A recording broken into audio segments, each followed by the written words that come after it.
This is Risky Women Radio, a show to connect, celebrate and champion women in risk, regulation and compliance, sharing insight and perspective from the most influential members of our global Risky Women network on the latest developments we need to think about, the challenges we should all talk more about, and the innovation we are most excited about in governance, risk and compliance.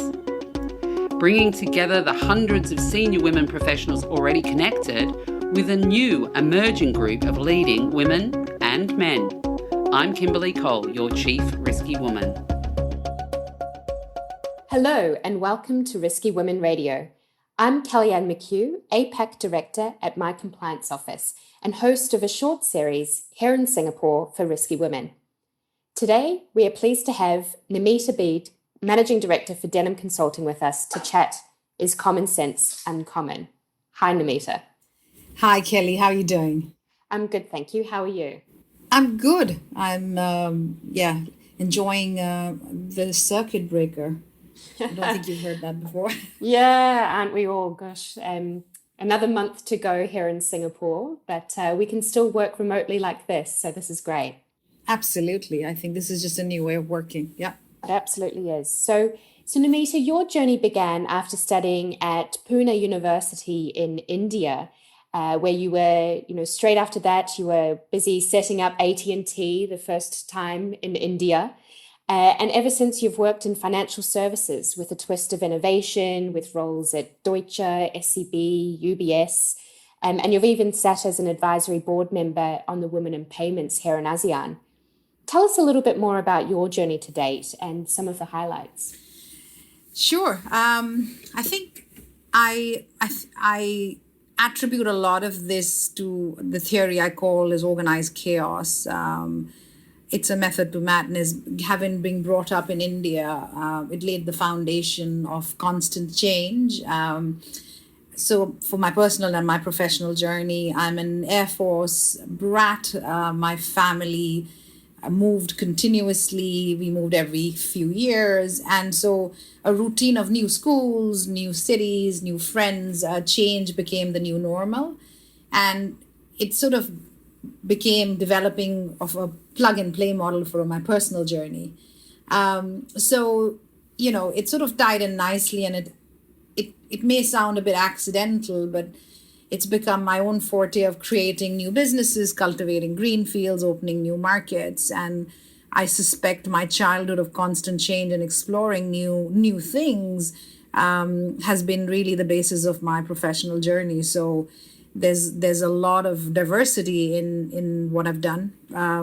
So being part of the journey of setting up AT&T, the first mobile service in India, was absolutely thrilling to coming out of B school and being part of this. We were literally 16, 17 of us working out of a little shop house, shall I say.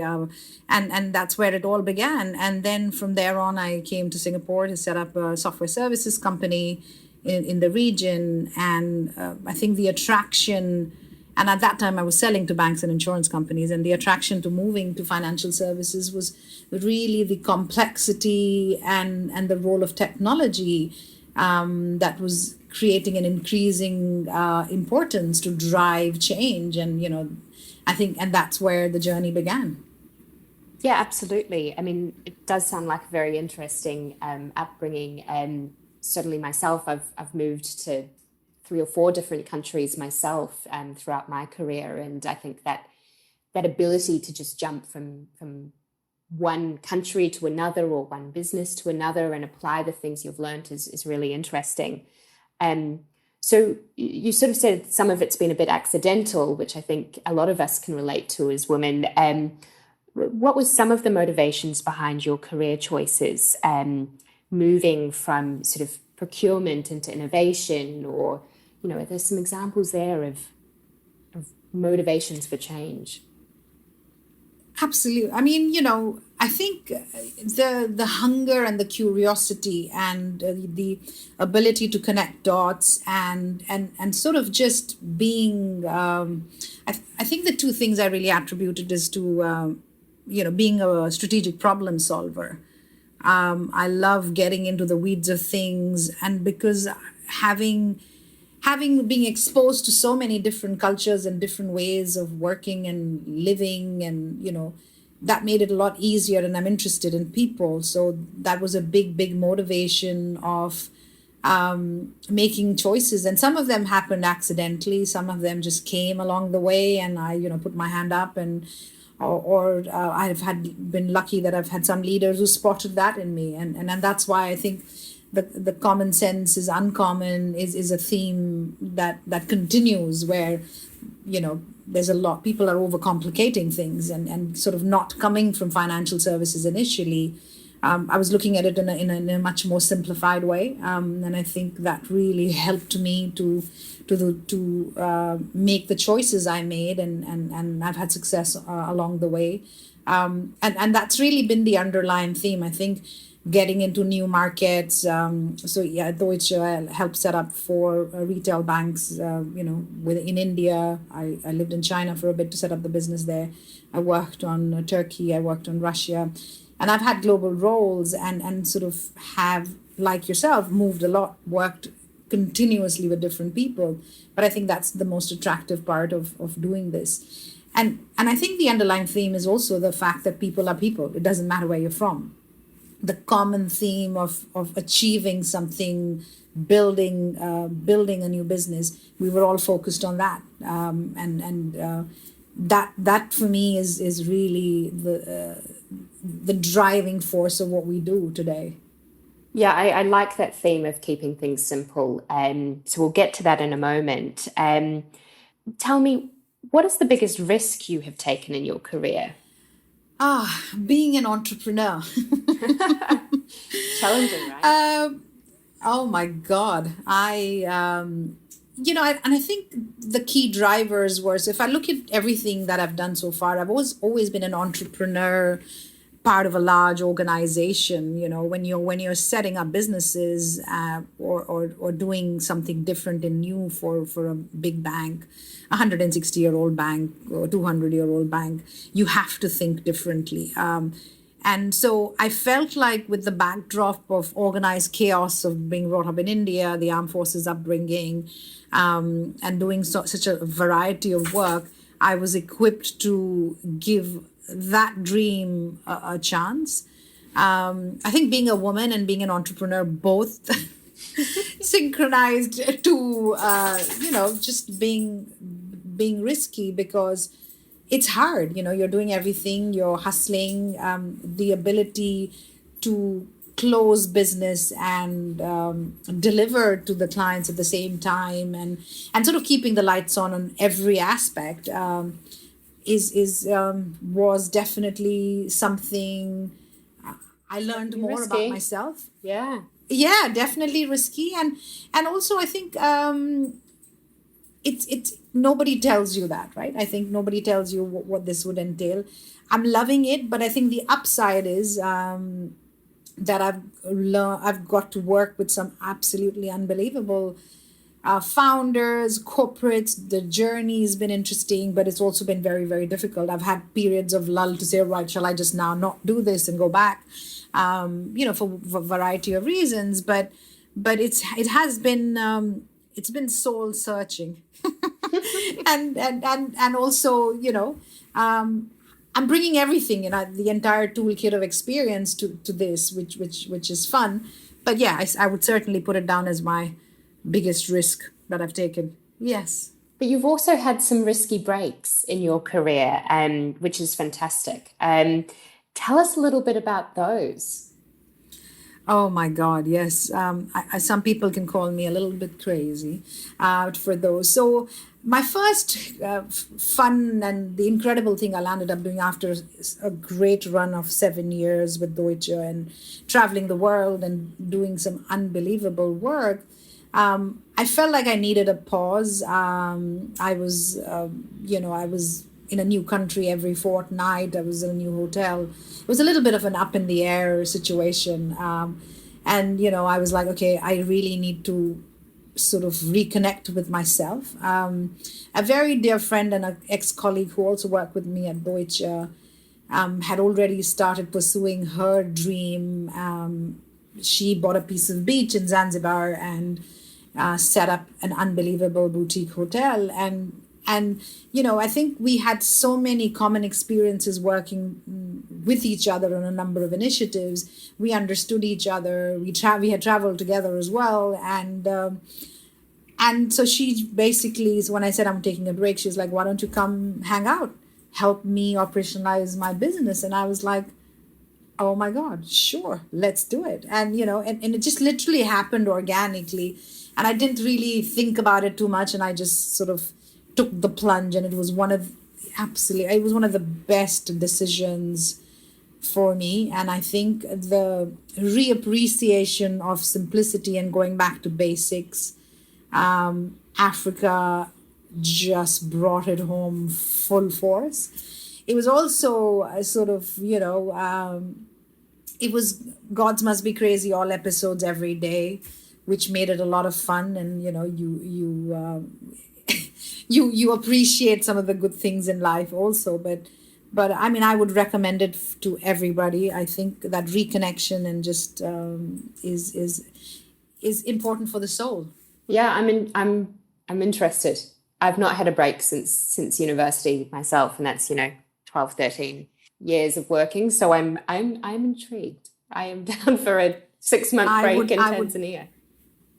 Oh, absolutely. I would, we'll have a separate chat and I'll give you some pointers, but I would recommend you come back with a different perspective. You come back with just, yourself a little bit more. And I think it's important. I think we all need to do soulful things for ourselves just to bring a different dimension, really. And then having a clarity on what is important, what we want to focus on, and just doing something which is different. It's fantastic. In terms of your career to date, and perhaps it's been a manager or a colleague or somebody external completely, who are some of the role models that you've been inspired by? There's a very big there are many, many different people who have helped me and guided me. But, I think I'd sort of say my father and mother have been a huge influence. Dad was in the Air Force, so his work ethic and, both of them, actually, their work ethics, their curiosity, their empathy, the humor. My dad's 83 and he teaches yoga. He's done, he's super fit. My mom decided to do a course in counseling and psychology at the age of 71. She topped the course.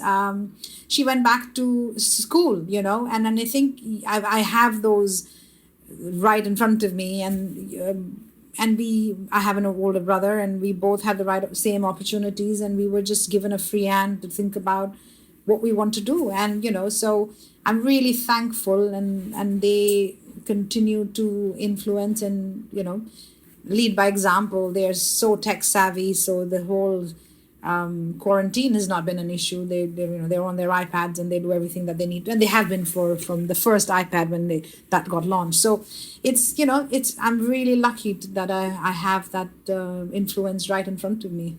No, that's fantastic. And, to have that whilst you were growing up and all of that different travel throughout India and elsewhere, that's inspirational for sure. This episode is brought to you in partnership with My Compliance Office. With clients in over 80 countries and employees around the world, My Compliance Office is committed to delivering affordable, easy-to-use compliance technology. Thank you, My Compliance Office, for your support of Risky Women Radio.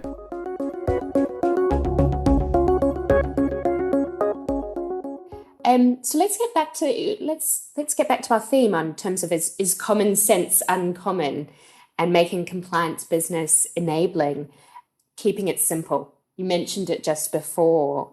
Look, there's a lot of transformation underway at the moment here in APAC with regards to the banking sector. We are looking at the rise of digital banks, etc. Tell us about some of the projects you've been involved in, and how that kind of relates back to that simplification theme we've been talking about. So I think there's a few things that I'm seeing, and it's a constant thing, right? So you see innovation being thrust on everyone, and it's almost like if you don't have innovation in your on your website or anything that you do in terms of you're not looked at as an innovative company, right? So for me, it's a very or a regulator, right? So absolutely. And I feel like from my perspective and my experience, it's a very overused, much abused word. And it almost is synchronous to banking and business transformation. But the way I see it, I like to call it, from my perspective, it's applied innovation. You need to understand the business for you to fundamentally change it. And for me, innovation drives from a different, I have a different anchor towards it. I believe values make a big difference, the integrity, responsible behavior, and sort of driving why you're trying to do what you're trying to do at a fundamental level. And I'm seeing that trend come through quite a bit, because your customers are demanding transparency. They want to they want a simple experience, and that's why there's been a rise of fintechs, right?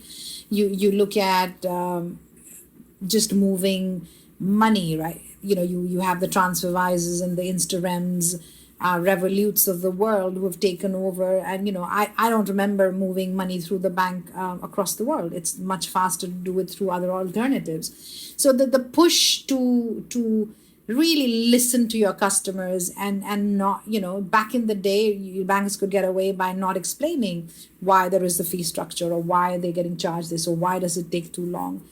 But now the model is defunct. So you have to keep the customer experience at the center of everything we do. It has to be customer first. And also risk and compliance. I think that, again, is a key aspect of designing products. Banks have, or anyone who's within the financial services or the fintech world, clean money flowing through their system has to be your utmost priority. So there is a place for all of those aspects. But it also means it drives simplicity and collaboration. By that I mean is the conversation is around what are these regulations? Why do I need to do this? There has to be a proper dialogue and conversation for that collaboration. It can't be, this is a regulation, we have to fulfill it. Asking the questions of everybody in the ecosystem. It could be the regulators. It could be anyone who's part of that journey, a risk compliance, technology, operations. Do we need 17 steps to deliver a particular service? Can we do it in 7 steps? I think that's why for me the simplification and collaborations are the cornerstones of the way forward. There's a lot of new stack in terms of technology, but ensuring technology is driving change and not the other way around. So the forefront of what your business core is, why are you trying to solve this problem? What is it that you're trying to do? Still has to be the bedrock of your need to do what you're doing. Technology should drive that change and not be the driver of change, if that makes sense. So I'm seeing that. I think there's lots of introspection. I have my clients are a variety of clients. I work with banks I've worked with new companies, reg tech companies, fintech companies, payment companies. So it's a variety of, I've got all players that I'm servicing. But the theme is everyone's curious to speed being important, right? We want to deliver this quickly. We want to do it responsibly. So the collaboration becomes key parts. And also you're seeing partnerships as a key part of driving that.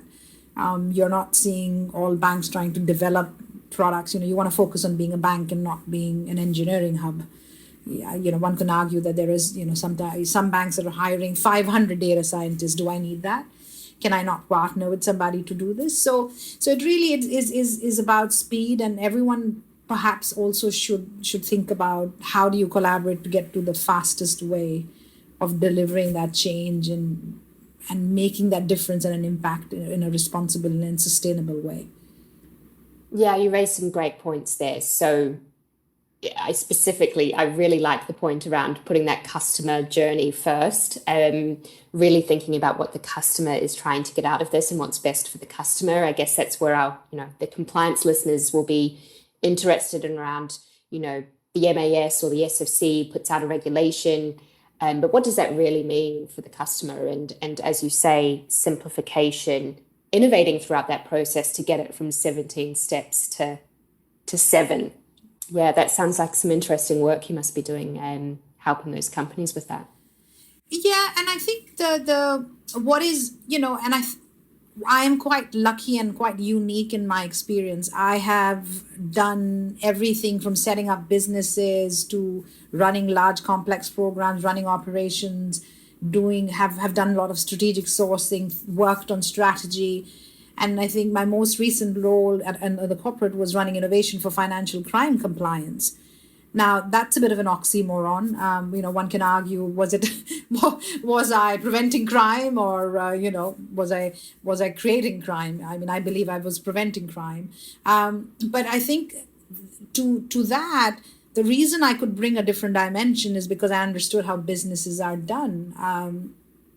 And one of the other things we talked about, business, compliance being business enabling. It's very important that people within the support organizations, it's no longer, oh, I'm a business product owner, or I'm a business, I face the client. It has to be a collective conversation. And there has to be a understanding of what your business is doing, right? Why am I doing this? And what are the checks and balances and controls I need to look after so that I don't get the fines and I don't get into any of the administrative challenges I have. And it goes back to common sense. I think it's about the culture, it's about the awareness, it's about the enablement, and really cross-pollination of teams to drive that change, right? So that's why for me, having the roles I have had, my go-to people were risk compliance and lawyers. If I go into a new market to set something up, they need to tell me what I can or can't do. And that collaboration has been one of the reasons why we've had a lot of success, because you're giving the right subject matter expertise, the right respect and collaboration and airtime, right? So the idea is to ensure that the organizations put out products that are foolproof, that are ensuring the right balance is there, and that we keep our customers' money safe, that the experience is good. And then from a regulatory framework, it's not a policing aspect, but it's really about balance of what needs to happen, and the right, clean money flows through the system. So for me, that's why that enabling aspect is important to drive that change. I think innovation can't be done completely in isolation. Absolutely. I was just thinking earlier around my time at Deloitte, which was one of the first companies that I worked for, and really we had this concept of almost crowdsourcing innovation, using the whole organization to come up with ways that business could be generated or that operations could be improved. What is some of your experience, or I guess some hot tips about how applied innovation should be thought about and used to advantage? So, I think I wholeheartedly believe in that. I feel like there has to be a voice, there has to be a co-creation of products, there has to be a co-creation, and just it needs to be as much as manufacturing setup, right? You need to have a progressive assembly line where everybody is adding their secret sauce to delivering that product. And I think when you talk to a technology person who's developing that solution for a problem that you have, or an operation person who's fulfilling the client requests, or a risk and compliance person you are creating a robust service offering. You are creating a service that will not have, a challenge, because change is the most constant thing that we all are facing in every aspect of it. So the more dialogue you have, the more simplification we have, the better way to improve it. The complexity is reduced because you've got the right people discussing the flow of how this is going to play out from a customer journey perspective. So, for me, that is key. And also knowing what are you focusing from a business perspective. What is it that you're trying to draw? What are the 4 things that you focus on? And having that focal point is key. Because, not everyone can do everything. So sort of solving for that and then working with partnerships to deliver those, whatever the focus and whatever that you're trying to achieve. So having a goal, having a plan is crucial. And also sort of sorting customer feedback regularly and to say, right, what are you thinking of? Because, you can't create in isolation. You have to get feedback from partnerships. You have to get feedback from customers who are using your service, and even going to a proof of value than proof of concept. I like the word proof of value more because that's what you are driving. Your business has to drive value. And I urge all the supporting organizations to think about that from a value. Like, what is your value to the product you're offering, or anyone who's interacting with the risk or compliance team should be able to say, right, I actually had a great conversation. I got a good insight into why I'm thinking about that. So when you drive from a place of value, you're able to, I think, deliver a lot more, if that makes sense. It absolutely does. I definitely like the term proof of value over proof of concept. I'm going to use that going forward in my own role. Please do. Stolen. What are some of the trends you are seeing in the direction of travel for financial institutions and financial industries? What are the top challenges that these financial services are aiming to tackle at the moment? So I think it's broad. I would say, there's a few buckets that I like to think about them in, right? I'm seeing a lot of non-financial institutions come into the payment space, right? So you are seeing the Googles, the Amazons, the Apples of the world. Toyota has a bank of their own. You've got Mercedes-Benz who has their own bank. So you are seeing a lot. I think even Razer, the computer gaming organization. Yes. And so because gamification has become a big part of how you're going to deliver products and services. So the expected spend over 2020 in terms of fintech trends is over 30 billion for 2020, and hyper personalization using AI, machine learning, a lot of predictability, and hence the world of Razer from a gamification becomes quite relevant. You're seeing mobile payments at the forefront of it. There are different channels of payment methods, and within today's circuit breaker quarantine, that whole contactless payment has been a big part of our lives, right? You're getting everything delivered online. And I think Singapore is also very unique. We're very lucky to have great infrastructure, and it's wired for that. You're also seeing a lot of conversational interfaces like the chat box world, which is trying to make life easier. I feel like they are making progress. So these are some of the trends I'm seeing where again, I feel like all of it goes back to customer centricity. It's about customer experience. And then you are using enabling technology to achieve that in the best, fastest possible way. Oh, fantastic. And again, bringing it back to that common sense approach to developing products. Absolutely. Great trends. And what about in terms of managing risks appropriately? How are banks going to remain relevant going forward? Maybe my response to this is going to be a little bit biased, having spent a significant amount of my career in banks. I don't think banks will be dead. I still feel like they will have a role to play. I call it fintegration, right? So that's something that I believe I'd like to coin, where I think the partnership models are going to be key. Banks will still remain the front of center from a compliance, from a risk engine perspective. Being large international banks, your obligation to the regulators all over the world, and if you clear more currencies, you have more obligations to take care of, and you've created this engine, right? So you've got the infrastructure, and if I can partner to deliver services. It could be faster payments, it could be cross-border, it could be SME loan, it could be a variety of things that I can do with partnership models. I feel that is a win-win for both, because not all fintechs do the end-to-end fulfillment. They probably solve a particular problem in the assembly line. So having that partnership will be forward. So I do feel there's a role to be played for all the relevant, successful players who can ensure client centricity and speed. I think those are just the things that are going to be as a focal of what we're trying to do. I mean, you're seeing Facebook, the WhatsApp payments is another big way of moving forward. And, these are things banks will have to adopt in terms of partnerships, right? Yeah, I think I was reading an article earlier today from the regulatory intelligence team at TR, and they mentioned that DBS during COVID has moved almost 90% of certain parts of its business to remote working. Even significant portions of their trading businesses are now working remotely.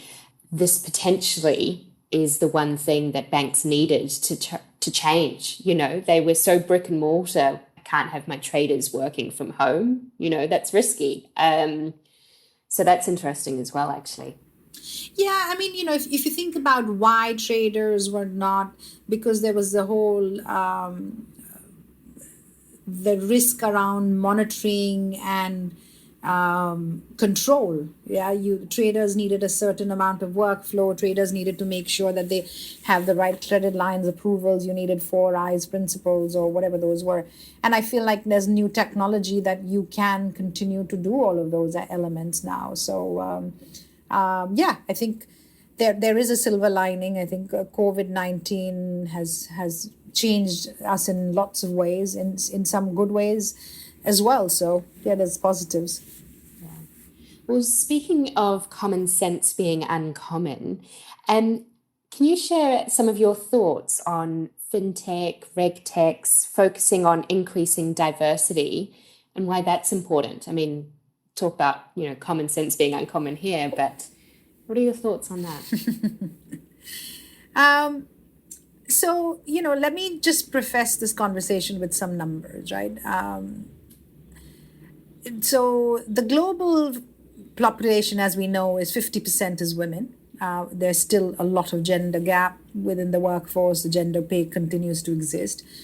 The global female income expected to reach 24 trillion annually in 2020. It's gone up from 20 trillion in 2018. So you are seeing a significant change. Women are expected to control 43 trillion worth of global consumer spending. Now, these are numbers we can't ignore, right? However, we are still seeing products being developed by men. Now, that has to shift. And I think you can't ignore that. Unfortunately, you and I are still talking about it. So that's something continues to be a work in progress. But I feel like as women, we also need to change the conversation and move the needle. I think 2-3 things which I see within what fintech is trying to enable is access. Women are getting more access to get on the development conversation. They can work on things a little bit more remotely. You do see a lot of women dropping off after a certain point in their career. So I feel like that's a good thing. But I think the underlying theme is a bigger theme, where access to opportunities and getting the support to be successful once you are appointed in that role remains to be still a point that needs a lot of work, unfortunately and sadly. But with those numbers, I'm hoping that there is we shine a different light where people again go back to focusing on collaborative cultures and having dynamic teams which incubate some great ideas and drives innovation in a speedy fashion. So I'm hoping that trend moves forward faster than you and I would like.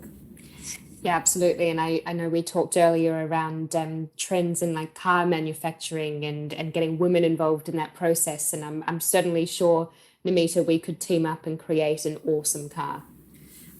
Yeah, I think we should. I think that's the side project we need to kick off very quickly. No, absolutely.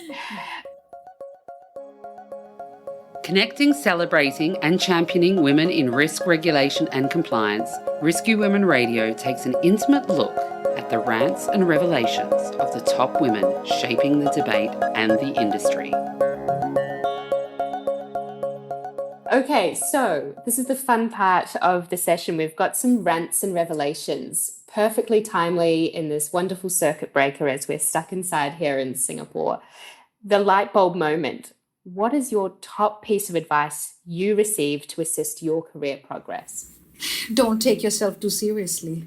Enjoy it. I think that was a funny one, and I'm like, what? Yeah, we do lots of serious things, but just sort of go with the flow a little bit more. And I've been lucky. I use it regularly, and as I mentor different people that I work with, I always tell everyone, I said, just take it easy. Don't take yourself too seriously. Absolutely. And certainly in our roles, we're not there on the front lines at the moment in saving people's lives in COVID. So I like that advice. And I definitely need to take that one on more. What is your rant? If you were ruler of the world for the day, what would you change? I think what perturbs me is lack of empathy. And I know your prime minister is probably gold standard for that. Jacinda Ardern, I think she does. And I think the situations which are unprecedented, like COVID-19, nobody could even think about it, has really forced people to stop and take a think about why we're doing what we're doing and reconnecting. The whole digital detox is important. I feel like people had forgotten how to have conversations with each other. And now, I see in the last 4 or 5 weeks, I've reconnected with loads of friends, family that I hadn't had the chance because we just didn't have the time. So empathy, stopping, thinking, having some sort of a dialogue to ensure that, people know that they're not alone. I feel that there's a lot of that. Change is such a constant thing. I think the lack of empathy really, is something I think we all need to actively develop. Absolutely. And no better time than now. Not the lack of empathy, but the empathy. No, yeah, more empathy. No, excellent. Okay, the last section, the rapid fire round. Risky Women is a vibrant network at the centre of a global community in a rapidly growing, evolving and influential industry. Given the continued pace of change, our rapid fire round revisits the most pressing topics to share ideas and offer listeners new perspectives.